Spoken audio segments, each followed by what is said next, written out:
Новый скандал в Польше. Украинец с польским паспортом назвал президента Навроцкого тюремным паханом. Варшава реагирует угрозами. Детали. Масштабный удар по Украине. Сотни целей в украинском небе. Куда целилась Москва в преддверии поездки украинской делегации в Вашингтон для разговора о гарантиях безопасности и о чем говорит Кремль. Германия готовится к войне с РФ. Берлин называет Москву главной угрозой и собирает добровольцев. Детали нового закона о расширении Бундесвера. Мерц заговорил о капитуляции Украины. Каково послание немецкого канцлера о поднятии белого флага? Следствие намекает на причастность украинской власти к подрыву Северного потока. Раскрыт круг подозреваемых. Их 7. Новые детали громкого дела. Трамп хочет наказать Сороса за организацию протестов. Как реагирует 95-летний финансист и филантроп на очередное обвинение? Казахстан на ушах. Граждане требуют отмены концерта певицы Гагариной из-за связи с Кремлем и возмущены срывом выступления белоруса Макса Коржа, на концерте которого в Варшаве был развернут флаг ОУН-УПА. Об этом и не только. Досмотрите. Всем привет, это «Время Прядко», коротко, четко и по делу о том, о чем говорят в мире. Если вам есть что сказать, делитесь своими мыслями и отвечайте на мои вопросы в комментариях. За лайк и подписку буду благодарен. Время начать. Новые удары между Киевом и Варшавой. В Польше разгорается скандал. На фоне недавних решений президента Навроцкого, который наложил вето на закон о поддержке украинских беженцев, теперь в стране обсуждают заявление украинского журналиста с польским гражданством, который в эфире одного из главных телеканалов Польши сравнил Навроцкого с паханом. Далее цитата. «Риторика и поведение господина Навроцкого – это не президентское поведение, а поведение пахана». Так называют в российских тюрьмах криминального лидера. Конец цитаты. Ведущая эфира назвала такое заявление оскорблением президента. Естественно, видеоинтервью посмотрели уже и в президентской канцелярии и прокомментировали его. Представители Навроцкого заявили, что журналиста Мазуренко необходимо судить за публичное оскорбление президента. И слова этого украинского журналиста с польским гражданством подтверждают то, что Навроцкий делает правильно, когда говорит о том, что получать гражданство Польши смогут лишь те, кто прожил в стране минимум 10 лет. Это поведение украинца, получившего польское гражданство, наглядно подтверждает правоту инициативы президента Польши о продлении до 10 лет периода постоянного проживания в нашей стране, после которого можно подавать заявление на получение польского гражданства. Польское гражданство должно быть исключительной честью и обязанностью ставить Польшу и ее интересы на первое место, соблюдать польское законодательство, а также уважать конституционные власти республики, обладающие мандатом по воле народа. Сам журналист уже извинился перед теми, кого задели его слова, и написал, что с полным уважением относится к институту государства во главе с президентом. Кроме того, напомню, на днях активно обсуждали, что Польша может лишить Украину интернета Starlink, который необходим ВСУ на фронте. В Варшаве заявили, что вето Навроцкого никак не касается спутникового интернета, а в Киеве тем временем рассказали, что сейчас поддерживают диалог с польскими коллегами. Прежде всего, мы получили около 30 тысяч терминалов Starlink от Польши. Они являются крупнейшим донором Starlink для Министерства цифровой трансформации. Это огромная помощь. Они начали помогать несколько лет назад и продолжают делать это последовательно. Большинство терминалов Starlink, поставленных нашими польскими коллегами, используются для гражданских задач.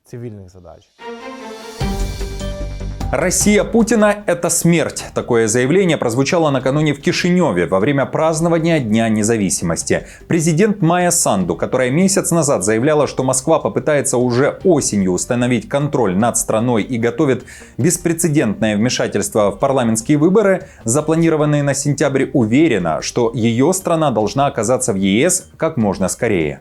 Позвольте мне сказать ясно. У нас нет альтернативы Европе. Без ЕС Молдова останется в прошлом. Мы ощущаем это с каждым взрывом бомбы у нашего соседа. Жестокая война, которую Россия ведет против Украины, ежедневно показывает нам, что Европа – это свобода и мир. Россия Путина – это война и смерть.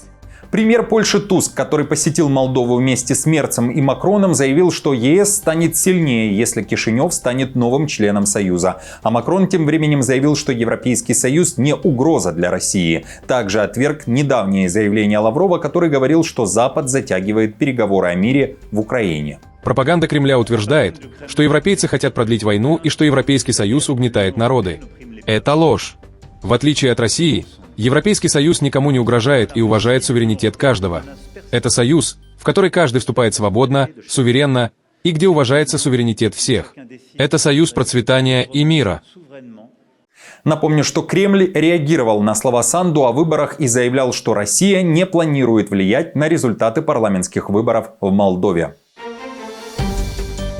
Народ против. Европейские лидеры сталкиваются с недовольством общественности на фоне заявления о возможной отправке войск в Украину после достижения мирного соглашения между Москвой и Киевом. Западная пресса пишет, что это ключевое препятствие – скептицизм европейской общественности. Пока Трамп и часть европейских лидеров думают над тем, как ввести тысячи солдат в Украину, простые граждане отвечают жестким «нет». Об этом пишет Wall Street Journal. В Германии и Италии большинство против, парламент и военные сами признают, что армия на пределе. Франция и Британия вроде бы за, но только если США дадут железные гарантии защиты. Польша, несмотря на щедрую помощь в первые годы войны, тоже поставила крест на идее отправки солдат. Слишком рискованно для собственной безопасности. Однако европейские лидеры сталкиваются с неудобным фактом. Многие избиратели выступают против любого развертывания войск, которое подвергало бы их опасности. Государства Восточной Европы не хотят отвлекать силы от собственных границ, которые формируют восточный фланг НАТО. Оппозиция также широко распространена в Италии и Германии, которую преследует наследие Второй мировой войны. Несмотря на заявление Трампа после встречи с Путиным на Аляске о том, что он не против присутствия военных НАТО в Украине, накануне Кремль дал вновь жесткий ответ Западу – нет никаким военным. Кремль заявляет, что расширение НАТО на восток – это одна из причин начала войны. Негативно относимся, мы тоже об этом говорили на разном уровне. Собственно, не существует европейских военных, существуют военные конкретных стран. И большинство этих стран являются членами НАТО. Собственно, в самом начале именно продвижение военной инфраструктуры НАТО и инфильтрация этой военной инфраструктуры в Украину, это можно, наверное, назвать среди первопричин вот той конфликтной ситуации, которая возникла. Поэтому мы относимся негативно к этим обсуждениям. Что же западные лидеры могут предложить Украине? Какими будут гарантии безопасности? Белый дом вновь открывает двери для украинской делегации, чтобы обсудить этот вопрос. В Вашингтон мчат помощник Зеленского Ермак и секретарь СНБО Умеров. Они встретятся с Уиткофом. Об этом пишет Bloomberg. Прибытие делегации Киева происходит на фоне интенсивных обсуждений после громкой встречи Зеленского, президента США и европейских лидеров в Белом доме 18 августа. Поскольку Трамп настаивает на быстром соглашении между Киевом и Москвой о прекращении войны, сторонники Украины сосредотачиваются на определении гарантий безопасности, которые они могут предоставить, чтобы обеспечить соблюдение любого соглашения, достигнутого с Путиным. Зеленский накануне подтвердил информацию издания. В то же время в Италии заявили, что сейчас западные союзники Киева делают ставку на варианте, который называют НАТО Лайт. Украина не станет членом Альянса, но если повторится сценарий февраля 2022 года, то союзники будут обязаны в течение 24 часов согласовать ответные меры. Речь об ускоренном предоставлении военной и экономической помощи, усилении украинской армии и новых санкций против России. В то же время Украина заявляет о новом ударе со стороны России. В ночь со среды на четверг ВС РФ совершили масштабную атаку. Еще накануне вечером мониторинговые каналы заявляли, приоритетная цель – это Киев. И предупреждали о взлете стратегической авиации, выводе в море ракетоносителей калибров и поднятии МиГ-31К. Уже за полночь фиксировались удары еще и баллистикой. В Киеве за короткий промежуток произошла серия взрывов. Мониторинговые каналы сообщали об ударе баллистическими ракетами из Брянска. После них задымление, вызовы бригад скорой и экстренных служб в 5 районов Киева. А после снова удары атаковали в несколько волн, в том числе и кинжалами. После летели еще и ударные БПЛА. Кроме того, украинские паблики сообщали, что атакована была не только столица, но и Чернобыльская зона, в частности, Припять. На момент записи выпуска официального подтверждения этой информации не было. Помимо этого, удар пришелся и по западу Украины, гремело и в других областях. Трамп хочет отправить Джорджа Сороса на скамью подсудимых, и не одного, а вместе с его сыном. Американский президент требует привлечь к ответственности Соросов по закону о борьбе с организованной преступностью. Причина – поддержка насильственных протестов в США. Мы больше не позволим этим безумцам разрывать Америку на части, не давая ей ни малейшего шанса дышать и быть свободной. Сорос и его группа психопатов нанесли огромный ущерб нашей стране. Это касается и его сумасшедших друзей с западного побережья. Будьте осторожны, мы следим за вами. Фонд Сороса уже отреагировал на слова 47-го президента Америки, назвав заявление Трампа возмутительным и ложным. Напомню, буквально 2 недели назад Соросу-старшему исполнилось 95 лет. В 2022 году он назвал войну в Украине возможным началом Третьей мировой и тогда заявлял, что для спасения цивилизации необходимо, далее цитата, «как можно скорее победить Путина». Сороса неоднократно называли донором цветных революций в мире. Он является одной из любимых фигур для сторонников теории заговора и также продолжает быть одним из главных доноров Демпартии США. Обвинения в свой адрес он неоднократно отвергал и говорил, что не устраивал цветных революций, а лишь предоставлял помощь демократическому процессу в тех странах, где эти революции были. Такое заявление он делал, например, еще в 2005 году, сразу после оранжевой революции в Украине. Алиев по-прежнему ждет извинений Путина и признания вины. Президент Азербайджана сделал ряд резких заявлений касательно авиакатастрофы под Актау. Поражение азербайджанского самолета российскими силами ПВО вызвало настоящий шок в Баку. В Азербайджане уверены, катастрофы можно было избежать, ведь Россия обязана была объявить режим ковер при атаке украинских дронов. Но сигнал пилоты получили только после удара. И это выглядит как попытка скрыть правду, говорит Алиев. Он заявил, что самолет был подбит дважды, изрешечен осколками. На фоне этой авиакатастрофы Алиев вспомнил, как Азербайджан сбил российский вертолет, летевший из Армении, и сразу извинился, выплатил компенсацию, наказал виновных. Россия же, по словам Алиева, не сделала и шага навстречу. Более того, он вспомнил рейды ФСБ по всей России против азербайджанцев. В Баку назвали эти события беспрецедентным актом агрессии и предупредили, что терпеть неуважение больше не будут.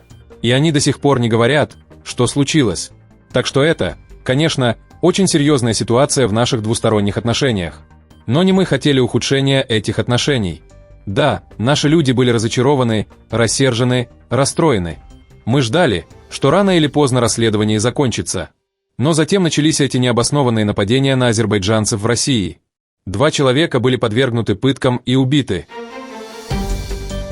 Германия готовится к войне с Россией. Берлин меняет правила и собирается, если это станет необходимостью, ударить по Москве. Для этого готовят армию. Немецкое правительство одобрило законопроект о новой системе военной службы. Ставка делается на добровольцев. Но если желающих не хватит, в дело вернется обязательный призыв. Цель амбициозна – нарастить армию до 460 тысяч человек, включая 260 тысяч солдат и 200 тысяч резервистов. Мерц накануне сделал ряд заявлении, он назвал Россию долгосрочной угрозой. Россия является и надолго останется самой большой угрозой свободе, миру и стабильности в Европе. И немецкое правительство отвечает на это с решимостью. Новый закон, который предполагает хорошие деньги за службу в Бундесвере, вступает в силу уже в январе. Министр обороны говорит, что силы Бундесвера будут расти, а катализатором является, опять же, Россия. Бундесвер должен расти. Международная ситуация в области безопасности, прежде всего агрессивная позиция России, делает это необходимым. Нам нужна не только хорошо оснащенная армия, мы уже на пути к этому. Мы занимаемся этим 2,5 года и не остановимся. Но нам также нужен Бундесвер, который силен в плане личного состава. Только тогда сдерживание в целом будет действительно убедительным по отношению к России.